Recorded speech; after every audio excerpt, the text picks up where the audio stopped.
about fundamental unit of life, cell. Please like and subscribe our channel Base Learner.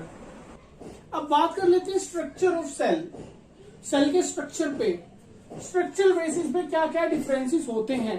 हमने एक cell को हमने दो चीजों में डिवाइड कर दिया. दो तरह के सेल हमने डिवाइड कर दिए, एक एनिमल एक प्लांट. ठीक है, दो ही तरह के तो सेल से सभी बने हुए हैं, एक एनिमल और एक प्लांट. ठीक है, हमने यूकैरियोटिक सेल के बारे में डिस्कशन कर रहे हैं. प्रोकैरियोटिक हो चुका है, ये सभी यूकैरियोटिक है. क्या है, यूकैरियोट्स के बारे में डिस्कशन चल रहा है. ठीक है, अब यूकैरियोट्स में भी हमने डिवाइड कर दिया प्लांट सेल और एनिमल सेल. ठीक है, प्लांट सेल और एनिमल सेल, इनमें कुछ बेसिक डिफरेंसेस होते हैं, वो स्टडी करते हैं. ठीक है, बेसिक डिफरेंसेस क्या, प्लांट सेल में सेल वॉल होती है लेकिन एनिमल सेल में सेल वॉल एब्सेंट है, नहीं होती है. ठीक है, ठीक है. अब प्लांट सेल के अंदर क्लोरोप्लास्ट होता है.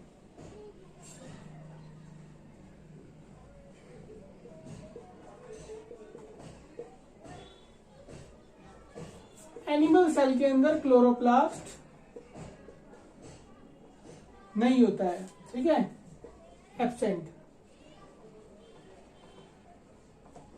ठीक है, लेकिन एनिमल सेल के अंदर एक और ऐसी चीज होती है जिसे बोलते हैं सेंट्रियोल्स. ठीक है, लेकिन प्लांट सेल के अंदर सेंट्रियोल एब्सेंट होता है. क्या होता है, absent.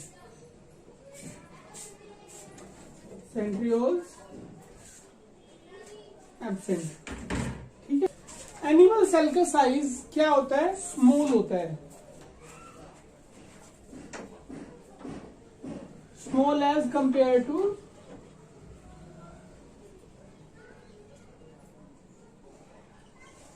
Plant cell. Plant cell से कंपेयर करें तो इसका साइज छोटा होता है. ठीक है, प्लांट सेल का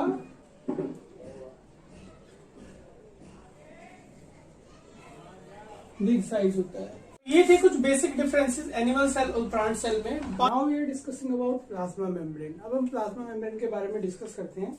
तो प्लाज्मा मेम्ब्रेन होती क्या है. देखो, इसी आपको नाम से ही पता चल रहा है, एक मेम्ब्रेन. मेम्ब्रेन का मतलब होता है एक परत, एक झिल्ली जो कहीं पे बनी हो, जिसका कोई काम हो, जो किसी को प्रोटेक्ट कर रही हो. एक आउटर बाउंड्री कह सकते हो आप. ठीक है, और ये किसकी बाउंड्री होती है, ये एक सेल की बाउंड्री होती है. किसकी बाउंड्री होती है, सेल की. ठीक है, जिसे आप प्लाज्मा मेम्ब्रेन कह रहे हैं. अब जो प्लाज्मा मेम्ब्रेन बनी, अभी जो प्लाज्मा मेम्ब्रेन होती है, तो ये बनी किस चीज से होती है, इसका क्या काम होता है. प्लाज्मा मेम्ब्रेन का काम होता है कि जो अंदर सेलुलर सब्सटेंस है उसको एक उसमें कैप्चर करके रखना, एक मेंटेन रखना, उसकी शेप को मेंटेन रखना. ठीक है, और उन सभी जो साइटोप्लाज्म है उसके अंदर, साइटोप्लाज्म के अंदर बहुत सारे सेल ऑर्गेनल होते हैं. जैसे एक सेल है, प्लाज्मा मेम्ब्रेन है, ये है न्यूक्लियस. ठीक है, और ये इसके बहुत सारे ऑर्गन है. ठीक है, जो इस फ्लूइड में तैर रहे हैं. इन सभी को एक शेप प्रोवाइड करना. ठीक है, और स्पेस प्रोवाइड करना. ठीक है, ये इसका काम होता है. ठीक है, प्लाज्मा मेम्ब्रेन का. अभी प्लाज्मा मेम्ब्रेन प्रोटेक्शन का भी काम करती है. कुछ बाहर से अंदर जाना होगा, अंदर से कुछ बाहर आना होगा, उसका भी यही काम करती है. ठीक है, तो अंदर बाहर, बाहर अंदर, ट्रांसपोर्टेशन का काम करती है, इनवर्ड आउटवर्ड. अब जो प्लाज्मा मेम्ब्रेन है, फंक्शन कैसे करती है और इसकी स्ट्रक्चर कैसा होता है, उसके बारे में डिस्कस करेंगे.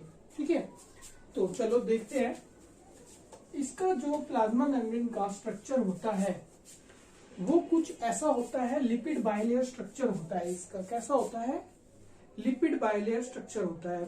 ठीक है, अब लिपिड बाइलेयर स्ट्रक्चर कैसा होता है, ये लिपिड बाइलेयर स्ट्रक्चर है. ये प्लाज्मा मेम्ब्रेन का स्ट्रक्चर है, लेकिन ये कंप्लीट नहीं है. इसमें बहुत सारे एक्सट्रिंसिक प्रोटीन, इसे बोलते हैं एक्सट्रिंसिक प्रोटीन. ठीक है, और कुछ ऐसे भी प्रोटीन होते हैं जिन्हें हम पोर प्रोटीन बोलते हैं. क्या बोलते हैं, पोर प्रोटीन. ठीक है। कुछ इंट्रिंसिक प्रोटीन होते हैं, इंट्रिंसिक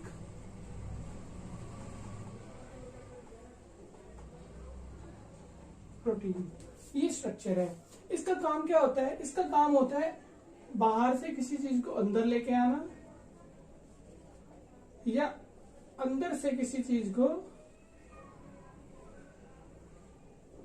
बाहर लेके जाना, ये काम होता है इसका, ठीक है। ये एक्सट्रिंसिक प्रोटीन है, इंट्रिंसिक प्रोटीन है, इनका क्या काम होता है? यहाँ पे कुछ ग्लाइकोलिपिड्स भी होते हैं, क्या होते हैं? ग्लाइकोजन, ग्लाइकोजन, ग्लाइकोप्रोटीन भी बोलते हैं इन्हें, जो इसके बाहर प्रेजेंट होते हैं। ये रिसेप्टर का काम करते हैं। क्या काम करते हैं? रिसेप्टर का। चलो दोबारा से एक और बता देते हैं फंक्शनिंग कैसे होता है। मान लो किसी प्रोटीन को अंदर जाना है, ये प्रोटीन है, इसको अंदर जाना है, ये पहले ये ग्लाइकोप्रोटीन इसे आइडेंटिफाई करेगा कि ये सेल से रिलेटेड है या नहीं है। अगर ये सेल के अंदर मैट्रिक्स से रिलेटेड है, इसको अंदर जाने की इजाजत है, तो ये इसे चेक करेगा, फिर सिग्नलिंग होगी, ये यहाँ पर आ जाएगा और अंदर चला जाएगा। अगर ये इसको रिजेक्ट कर देते हैं तो ये अंदर नहीं जा पाएगा। तो इसीलिए इसे सिलेक्टिवली परमेबल मेम्ब्रेन भी बोलते हैं, क्योंकि ये सिलेक्टिव सब्सटेंस को ही अंदर जाने की इजाजत देती है, सभी को नहीं देती है। ऐसा नहीं है कुछ भी आएगा और इसके अंदर चला जाएगा। इसी की वजह से तो ही हमारा ये जो एंटीबॉडी और एंटीजन का फंक्शन करता है। कैसे? जो बाहर से आजकल आप देख रहे हो कोरोना वायरस की बीमारी फैली हुई है, उससे क्या है, वो कोरोना वायरस अगर यहाँ पर लैंड कर जाता है, अगर वो अंदर जो हमारा जो प्रोटीन है, अंदर मैट्रिक्स है, ये क्या करते हैं, ये उसे आइडेंटिफाई कर लेता है, ये कह देता है कि हाँ तुम मेरे अंदर रिलेटेड हो, अंदर आ सकते हो, ठीक है। तो ये उसको अंदर आने देता है कोरोना वायरस को। अगर यहाँ पर कोई और प्रोटीन आकर पहले ही उसकी जगह ले ले, या इस प्रोटीन की हम शेप चेंज कर दे, ठीक है, तो क्या होगा, ये शेप चेंज करती है हमारी एंटीबॉडीज। कौन काम करती है? एंटीबॉडीज क्या करती है? शेप चेंज कर देती है। वो यहाँ पर बाइंड नहीं कर पाता कोरोना वायरस, और वो हमारे सेल के अंदर नहीं घुसेगा, तो हमें इन्फेक्ट नहीं कर पाएगा। इस तरह से चीजें फंक्शन करती है। अब जो ये स्ट्रक्चर आपको यहाँ पे दिख रहा है, जो ये स्ट्रक्चर का ये दिया हुआ है, ये स्ट्रक्चर एक साइंटिस्ट ने दिया था, 2 साइंटिस्ट ने दिया था, जिसको इस स्ट्रक्चर का नाम है, इस मॉडल का नाम है फ्लूइड मोज़ेक मॉडल। क्या बोलते हैं? Fluid mosaic model. और ये दिया किसने था? ये दिया था सिंगर एंड निकलसन ने। इसे सिंगर और निकलसन ने दिया था, ठीक है। और इसे फ्लूइड मोज़ेक मॉडल भी बोला जाता है, ठीक है। ये था प्लाज्मा मेम्ब्रेन, और इसके कुछ फंक्शन होते हैं, अंदर जाना किसी चीज का, बाहर आना। कैसे फंक्शन करती है वो अब हम स्टडी करेंगे, कैसे फंक्शन करती है, ठीक है। अब जो भी कोई चीज किसी के अंदर जाती है, सेल के, या अंदर आती है, डिफ्यूजन उसमें बहुत इंपॉर्टेंट रोल प्ले करता है, जो हमने पहले भी पढ़ चुके हैं हम, ठीक है, पहले ही पढ़ चुके हैं। डिफ्यूजन का मतलब क्या होता है? Movement of molecules from high concentration to lower concentration is called diffusion. Diffusion क्या होता है?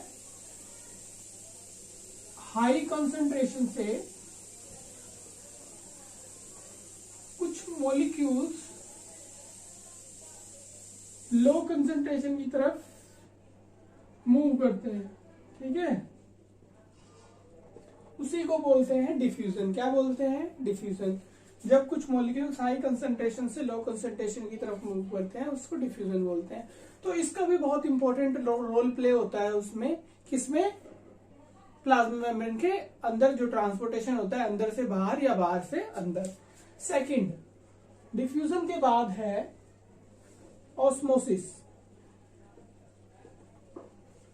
ऑस्मोसिस का भी बहुत इंपॉर्टेंट रोल प्ले है। इसमें क्या होता है? इसमें एक सेमी परमेबल मेम्ब्रेन बोलते हैं हम इसे। प्लाज्मा मेम्ब्रेन को क्या बोलते हैं? सेमी परमिएबल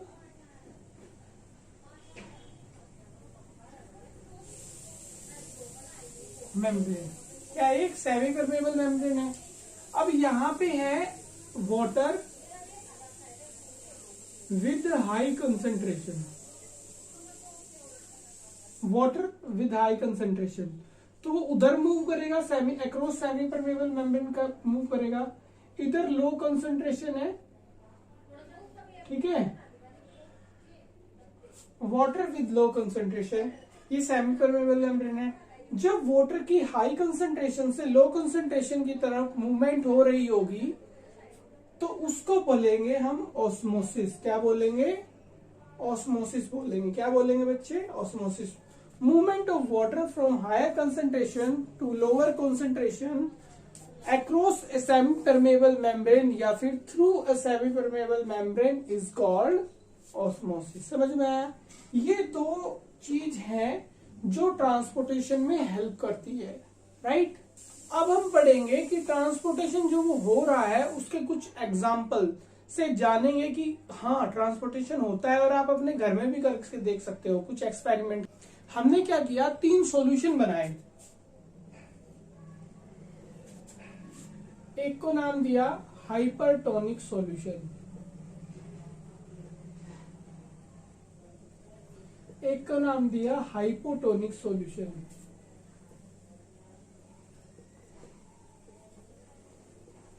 एक को नाम दिया आइसोटोनिक सॉल्यूशन। ठीक है।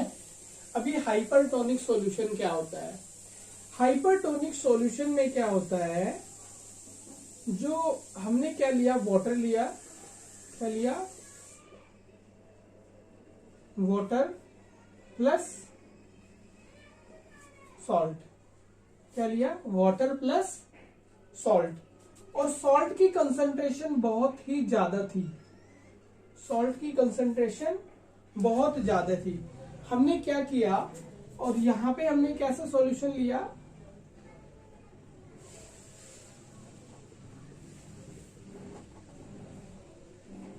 ओनली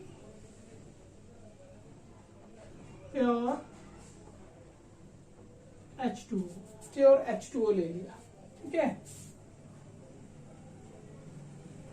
और यहां पे लिया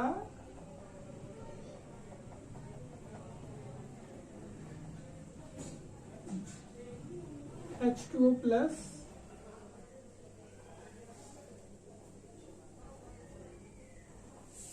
सॉल्ट, ठीक है। हमने क्या किया, इसके अंदर एक ग्रेप डाल दिया। क्या डाल दिया? ग्रेप्स, ठीक है। इसके अंदर भी डाल दिया, इसके अंदर भी डाल दिया।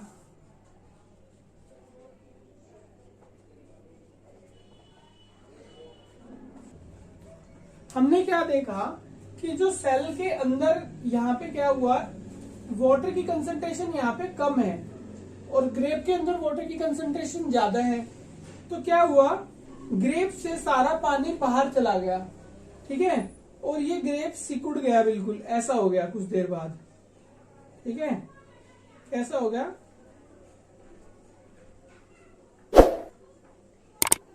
आफ्टर सम टाइम, ठीक है, ऐसा हो गया ग्रेप, ऐसा हो गया, ठीक है। इस कंडीशन को बोलते हैं प्लाज्मोलाइसिस। क्या बोलते हैं? प्लाज्मोलाइसिस। प्लाज्मोलाइसिस मतलब shrinkage of cytoplasm by losing water by its plasma membrane outside of cell. क्या करता है, श्रिंकेज होता है, हो जाता है इसका साइटोप्लाज्म क्या हो गया, श्रिंक कर गया, ठीक है, क्योंकि इसका प्रोटोप्लाज्म श्रिंक कर गया, क्योंकि इसने वाटर को बाहर फेंक दिया प्लाज्मा मेम्ब्रेन ने। क्यों? क्योंकि बाहर जो है वाटर की कंसंट्रेशन कम थी, सोल्यूट की कंसंट्रेशन ज्यादा थी, सॉल्ट की कंसंट्रेशन बहुत ज्यादा थी, अंदर सॉल्ट की कंसंट्रेशन कम थी। तो वाटर की कंसंट्रेशन क्योंकि बाहर कम है तो इसने पानी को बाहर फेंक दिया, जिससे सेल क्या हो गया, सिकुड़ गया, ठीक है।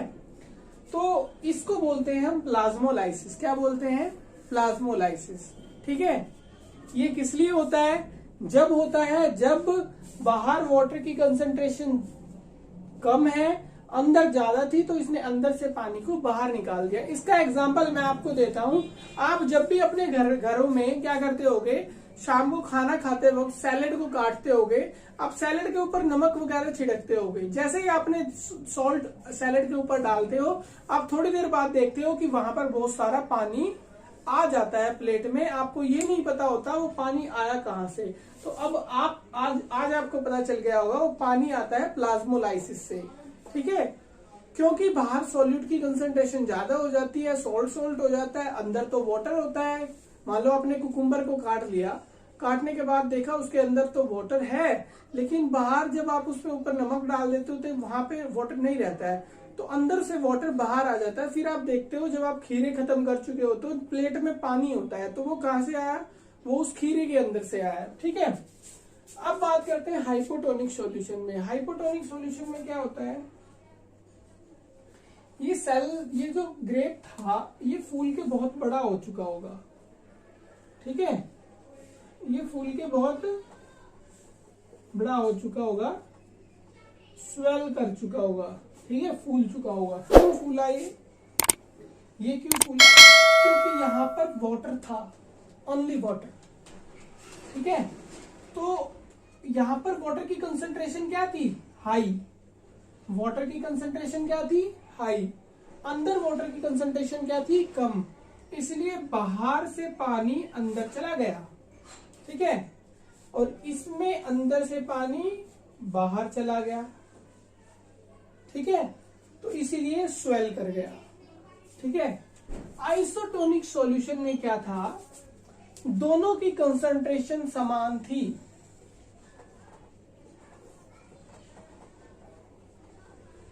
जितना कंसंट्रेशन इसके अंदर था उतना ही कंसंट्रेशन इसके बाहर भी था। ठीक है, वाटर का और सॉल्यूट का, दोनों का।